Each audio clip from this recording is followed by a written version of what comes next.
तो अब हम अगले अनुच्छेद की बात करते हैं, अनुच्छेद 118। अनुच्छेद 118 को मैं अगर बहुत कम शब्दों में बताऊं तो अनुच्छेद 18 में ये कहा हुआ है कि संसद को अपना खुद के संचालन के लिए, भाई संसद के अंदर जो काम हो रहे हैं वो किस तरीके से हों, उसके लिए वो खुद कानून बना सकता है। सबसे मेन बात तो ये है। वैसे जो संसद का जो नियम कानून बनाने की जो प्रक्रियाएं हैं वो किस तरीके से काम करेगी, किस तरीके से उसके कार्यों का संचालन होगा, सारी चीज़ें जो है उसमें अनुच्छेद 118 जो है उसमें उल्लेखित की हुई है। बेसिकली जो अनुच्छेद 118 है, आर्टिकल 118 है, उसके 4 खंड किए हुए हैं, उसके 4 क्लॉज बनाए हुए हैं, उसको हमें 1 बाय 1 पढ़ना है। इसमें क्या क्या चीज़ें जो हैं वो बताई हुई हैं। देखो, पहली चीज़ लिखी हुई है, जो फर्स्ट क्लॉज की मैं बात बता रहा हूँ आपको, कि संसद का प्रत्येक सदन स्वयं के लिए नियम बनाएगा। हम जानते हैं संसद के 2 सदन होते हैं, लोकसभा एक, राज्यसभा। तो लोकसभा में काम किस तरीके से हों, उसकी कार्यप्रणाली किस तरीके से, लोकसभा अपने लिए नियम बनाएगी, राज्यसभा अपने लिए नियम बनाएगी। पहला क्लॉज कह रहा है आर्टिकल 118 का, पहले क्लियर हो गया। दूसरे वाले में ये कह रहा है कि जब तक संसद नियम नहीं बनाती, भाई जैसे ये बात तब की है जब संसद का प्रॉपर तरीके से गठन नहीं हुआ था, प्रॉपर तरीके से हमारी लोकसभा राज्यसभा जो है उन्होंने कार्य करना शुरू नहीं किया था।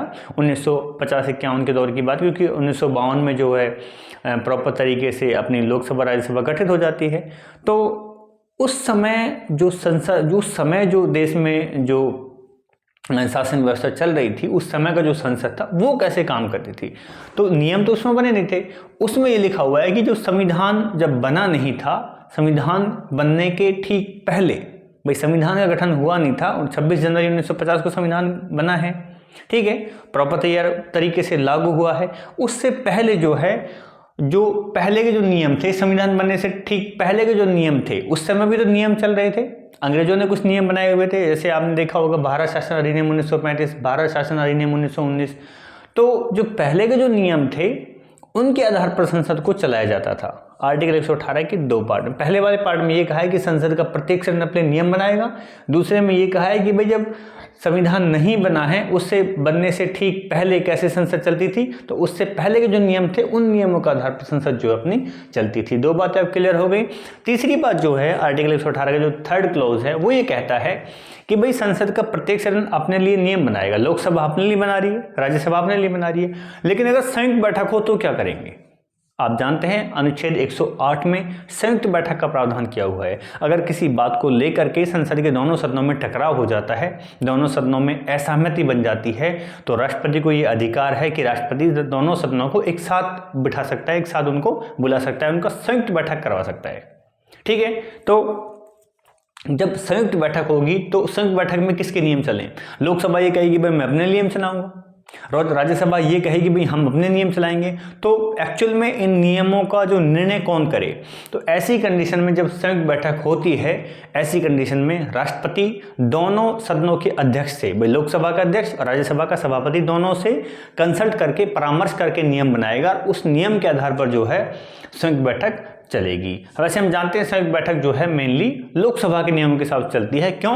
क्योंकि अगला आप क्लॉज देख पा रहे हैं, आर्टिकल 118 का जो 4था क्लॉज है, यहाँ लिखा हुआ है संयुक्त बैठक की जो अध्यक्षता है वो लोकसभा का स्पीकर करेगा। इसका मतलब लोकसभा का बोलबाला जब जिस सभा का अध्यक्ष, जिस सदन का अध्यक्ष संयुक्त बैठक की अध्यक्षता करेगा वो अपने नियम ही चलाएगा उसमें, ठीक है। तो लोकसभा का स्पीकर करेगा। इतनी बात क्लियर रखनी है, ये बात आपको, ठीक है। ये तो आर्टिकल 118 हुआ। अब हम आर्टिकल 119 के बारे में बात कर लेते हैं। इसमें भी कुछ ज़्यादा अंतर नहीं है, थोड़ा सा अंतर है, ये कंपैरेटिव वे में हम इसको पढ़ सकते हैं। इसमें लिखा हुआ है कि वित्तीय कार्य को समय पे पूरा करना। भाई पैसे से संबंधित कोई काम है, वित्तीय कोई कार्य है, उसको समय पर पूरा करना। संचित निधि से धन का विनियोग करना, संचित निधि में से हमें पैसा निकालना है। हम जानते हैं भाई पैसा निकालने के लिए कौन सा विधेयक जरूरी है, विनियोग विधेयक। ध्यान करेंगे आर्टिकल 114 को, ठीक है, विनियोग विधेयक जरूरी है, जानते हो ना। तो संचित निधि में से हम धन का विनियोग करना चाह रहे हैं, पैसा निकालना चाह रहे हैं, तो उसके लिए भी क्या होगा, उसके लिए संसद एक प्रॉपर कानून बनाएगी, तब जो है पैसा निकलेगा। तो यहाँ तो सामान्य जब नियम बनेंगे वो तो आर्टिकल 118 में बनाएगी संसद, लेकिन संसद अगर पैसे के लेन देन से संबंधित नियम बनाएगी तो वो आर्टिकल 119 से संबंधित बनेगा। और एक्चुअल में यहाँ तो बनेंगे नियम 118 में, और यहाँ पर बनेगी विधि अर्थात कानून बनेगा। यहाँ बात क्लियर हो गई आपको। अब हम बात करते हैं अनुच्छेद 120 के बारे में। अनुच्छेद 120 में संसद की भाषा का जिक्र किया हुआ है। संसद की भाषा मतलब संसद के कार्यों में प्रयुक्त होने वाली भाषा। जब संसद का संचालन होगा, जो संसद में चर्चाएं होंगी, बहस होंगी किसी बिल को लेकर के कैसे भी, तो किस भाषा का प्रयोग करेंगे, क्या इस बात का संविधान में उल्लेख है, इस बात के ऊपर बल दिया हुआ है। तो अनुच्छेद 120 यही कहता है कि संसद के प्रयोग में लाई जाने वाली भाषा क्या होगी। और संविधान में 2 भाषा उल्लेखित की हुई हैं, एक हिंदी और एक इंग्लिश। क्योंकि भाई जो नॉर्थ इंडिया के हैं लोग, जो नॉर्थ इंडिया से चुन करके जाएंगे मेंबर, चाहे राज्यसभा के हों चाहे लोकसभा के हों, तो वो तो क्या है आसानी से बोल सकते हैं हिंदी, कोई प्रॉब्लम नहीं, ठीक है। हो सकता है उनका इंग्लिश में हाथ तंग हो, लेकिन साउथ वालों के लिए जो हिंदी लैंग्वेज है वो थोड़ी प्रॉब्लम हो जाती है, ठीक है। तो वो इंग्लिश में ज़्यादा प्रेफर करते हैं। लेकिन अब ये भी तो हो सकता है भाई, साउथ वालों की भी हो सकता है इंग्लिश खराब हो मेरी तरह, ठीक है। तो अब वो कैसे करें, फिर कैसे काम चलेगा। मान के चलो तमिलनाडु का कोई बंदा है, कोई MP है, और उसको अपनी बात रखनी है, अपने जो संसदीय क्षेत्र की कोई बात रखनी है उसको, तो वो क्या करेगा, उसको ना तो हिंदी आती है ना इंग्लिश आती है, समस्या हो गई। वो केवल अपनी लोकल लैंग्वेज बोल सकता है वहाँ की, तमिलनाडु की लैंग्वेज तमिल हो गई, ठीक है। कोई केरला का कोई व्यक्ति है, कोई मेंबर ऑफ पार्लियामेंट है, कोई MP है, कोई सांसद है, तो वो तेलुगु भाषा बोल सकता है, ठीक है। कर्नाटका का कन्नड़ भाषा बोल सकता है। समझ पा रहे मेरी बात को। तो जो लोकल लैंग्वेजेस हैं, अब वो चाह रहे हैं कि भाई हम तो उसी भाषा में बोल सकते हैं ना, तो हमें हिंदी आती नहीं, हमें इंग्लिश आती। तो ऐसा नहीं है कि उनके ऊपर रोक लगा दी कि भाई आप या तो हिंदी बोलोगे या इंग्लिश बोलोगे, ऐसा कुछ नहीं है। तो ऐसी स्थिति में क्या होता है, लोकसभा का अगर बंदा है तो वो लोकसभा के अध्यक्ष से परमिशन लेगा, अगर राज्यसभा का कोई व्यक्ति है तो वो राज्यसभा के सभापति से परमिशन लेगा, और उस परमिशन से लेकर के वो किसी अन्य भाषा का प्रयोग जो उसको अच्छी लगती है उस भाषा का प्रयोग वो संसद में कर सकता है। लेकिन संवैधानिक रूप से आर्टिकल 120 में 2 भाषाओं का जिक्र किया हुआ है, हिंदी और इंग्लिश, जो संविधान में लिखी हुई है। मेरे हिसाब से आपको ये बात समझ में आ गई होगी। अब बात करते हैं आर्टिकल 121 के बारे में। आर्टिकल 121, आर्टिकल 122 और आर्टिकल 50 में आपको 3 आर्टिकल यहाँ बताऊंगा जो कि बहुत महत्वपूर्ण होने वाले हैं। आर्टिकल 121 में क्या कहा हुआ है और आर्टिकल 122 में उसका थोड़ा उल्टा कहा हुआ है। आर्टिकल 50 में दोनों को मिला दिया गया है कहीं ना कहीं, समझे बात को। देखिए आर्टिकल 121 क्या कहता है, संसद न्यायपालिका के मामलों में हस्तक्षेप नहीं करेगा। कौन नहीं करेगा? संसद नहीं करेगा। किसके मामलों में? न्यायपालिका के मामलों में।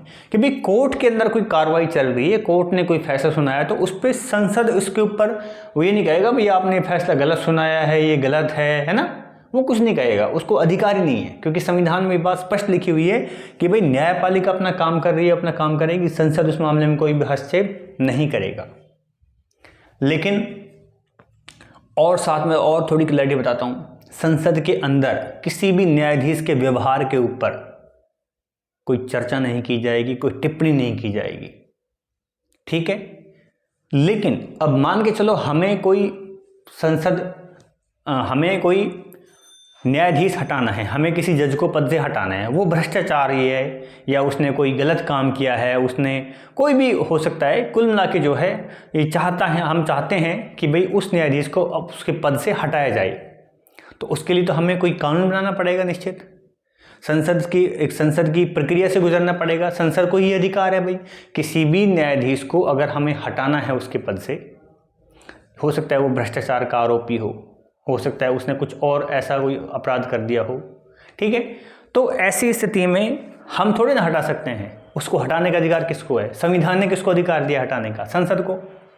तो आप कहोगे कि भाई आर्टिकल 121 में तो ये लिख दिया कि भाई आप किसी भी कंडीशन में आप न्यायाधीश के व्यवहार के ऊपर चर्चा नहीं करोगे, कोई टीका टिप्पणी नहीं करोगे, अब क्या करें?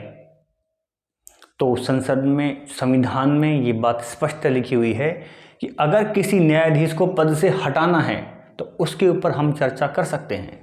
आप नॉर्मली नहीं करोगे। अगर उसको पद से हटाने का प्रस्ताव लाया जा चुका है, अगर किसी न्यायाधीश को उसके पद से हटाने का प्रस्ताव लाया जा चुका है तो हम उसके व्यवहार पर हम टीका टिप्पणी कर सकते हैं, उस पर संसद में चर्चा भी की जा सकती है। सामान्य हालात में, सामान्य स्थिति में हम किसी भी न्यायाधीश के व्यवहार पर हम कोई टीका टिप्पणी या किसी भी प्रकार के कोई बातचीत या चर्चा संसद के अंदर नहीं करेगी। क्यों? क्योंकि आर्टिकल 121 हमें साफ तौर पर मना करता है इस चीज़ के लिए।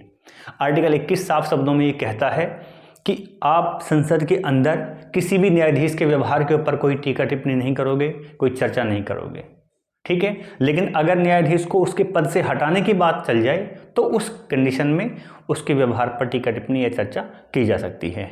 इतनी बात समझ में आई। अगली बात देखिए, अब थोड़ा उल्टा कर दीजिए। 122 में क्या है?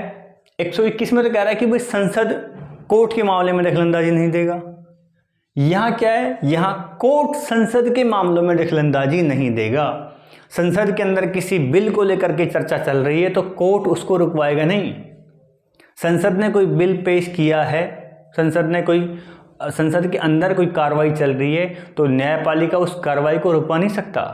जैसे आर्टिकल 121 के अंदर हमने कोर्ट को ये पावर दी है कि भी आपके व्यवहार पर कोई टीका टिप्पणी नहीं करेगा संसद वगैरह, ऐसे ही हमने आर्टिकल 122 में संसद को भी ये अधिकार दिया है कि संसद के अंदर की जो कार्रवाई चल रही है उसके ऊपर कोर्ट कोई हस्तक्षेप नहीं करेगा। दोनों समझ में आ गए। 121 में क्या है? 121 में ये है कि भाई संसद दखलंदाजी नहीं देगा, किसके मामले में? न्यायालय के मामले में। 122 में क्या है? न्यायालय दखलंदाजी नहीं देगा, किसके मामले में? संसद के मामले में। तो ये उलट पलटता रहता है मामला, समझ गए आप? ठीक है, ये तो बात हुई आर्टिकल 121 की और 122 की। मेरे हिसाब से आपको दोनों आर्टिकल ढंग से याद हो जाने चाहिए, ठीक है। एक हम आर्टिकल 50 पढ़ते हैं डीपीएसपी में, जो राज्य के नीति निर्देशक तत्व हम पढ़ते हैं, उसमें एक आर्टिकल 50 दिया हुआ है। वहां पर भी लिखा हुआ है कार्यपालिका की न्यायपालिका से स्वतंत्रता। तो भाई कार्यपालिका भी तो क्या है? संसद का ही एक हिस्सा है, ठीक है। तो कार्यपालिका क्या है? कार्यपालिका भी क्या है? विधायिका का हिस्सा है, संसद का हिस्सा है। तो कहीं ना कहीं ये आर्टिकल भी हमें साथ साथ में याद कर लेना चाहिए। इसमें लिखा हुआ है आर्टिकल 50 में कि भाई न्यायपालिका और कार्यपालिका आपस में अलग अलग रहेंगी, ठीक है, पृथक कर दिया, दोनों को अलग अलग कर दिया। आगे हम और बढ़ते हैं तो आर्टिकल 121 और 122। 121 में ये कहा है कि संसद न्यायपालिका के मामले में कोई भी दखलंदाजी नहीं देगा। 122 में ये कहा है कि न्यायपालिका संसद के मामले में कोई भी दखलंदाजी नहीं करेगी। तो ये कंपैरेटिवली आपको मैंने बताया है सारी चीज़ें। अब आप समझिए लास्ट का एक आर्टिकल 123। 123 में अध्यादेश की बात की हुई है, ऑर्डिनेंस की बात की हुई है। आप कहोगे ये ऑर्डिनेंस क्या है? ठीक है, अगर आप रेगुलरली लेक्चर देखते हुए आ रहे हो हमारे, तो आपको ये पूछने की आवश्यकता बिल्कुल नहीं होनी चाहिए कि अध्यादेश क्या है। लेकिन फिर भी एक रिवीजन के तौर पे मैं आपको थोड़ा सा यहाँ बता देता हूँ। अध्यादेश का मतलब होता है जब संसद में कोई सत्र नहीं चल रहा हो, ठीक है भाई, ना तो शीतकालीन सत्र चल रहा है, ना मानसून सत्र चल रहा है, ना बजट सत्र, कोई सत्र नहीं चल रहा है संसद में। और इस स्थिति में तो अब हम जानते हैं जब संसद में जब सत्र चलते हैं तो कानून बनते हैं, ठीक है। तो हमें किसी एक ऐसी इमरजेंसी आई हमारे ऊपर कि हमें कानून बनाना है, कोई इमरजेंसी में कानून बनाना है, ठीक है। अचानक से हमें कोई कानून हमें बनाना पड़ जाए तो ऐसी स्थिति में राष्ट्रपति के पास ये पावर होती है कि राष्ट्रपति इमरजेंसी कंडीशन में जब संसद का कोई सत्र नहीं चल रहा हो तो ऐसी स्थिति में राष्ट्रपति के पास ये शक्ति है कि वो अध्यादेश बना देगा। और वो अध्यादेश ही क्या है? एक कानून की तरह काम करेगा। इतनी बात समझ में आ गई आपको, ठीक है। और अध्यादेश भी क्या होगा? जब मंत्रिपरिषद सिफारिश करेगी। भाई मंत्रिपरिषद को सिफारिश करनी पड़ेगी, ठीक है। वैसे हम कहते हैं कि भारत का प्रथम नागरिक राष्ट्रपति है, तीनों सेनाओं का सर्वोच्च सेनापति राष्ट्रपति है, मतलब कि राष्ट्रपति का एक बहुत ऊंचा दर्जा है। लेकिन अगर एक्चुअल में देखा जाए तो सबसे ऊंचा दर्जा मंत्रिपरिषद, अर्थात मंत्रिपरिषद का जो मुखिया है प्रधानमंत्री, उसका होता है। क्योंकि राष्ट्रपति सारा जो भी काम राष्ट्रपति करता है वो मंत्रिपरिषद की सिफारिश पे करता है। जैसा मंत्रिपरिषद बोलेगी वैसा ही राष्ट्रपति काम करेगा। और मंत्रिपरिषद का मुखिया कौन है आप जानते हो? आर्टिकल 74 में पढ़ा है हमने। भाई राष्ट्रपति को सलाह देने के लिए एक मंत्रिपरिषद होगी, आर्टिकल 74 में कहा है। और उस मंत्रिपरिषद का जो मुखिया होगा वो कौन होगा? प्रधानमंत्री होगा। पढ़ चुके हैं ये बातें पहले हम।